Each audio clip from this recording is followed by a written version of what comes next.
Dear students, hope you are fine. My today's topic is English grammar and the lesson is verb. আমরা verb আলোচনা করছি, transitive এবং intransitive verb আলোচনা করছি।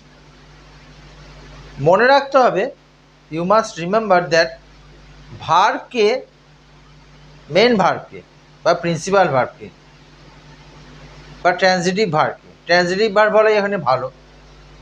Transitive ভার্বকে কি বা কাকে দিয়ে, কি দিয়ে প্রশ্ন করলে যে উত্তর পাওয়া যায় তা হবে ডাইরেক্ট অবজেক্ট। কি বললাম?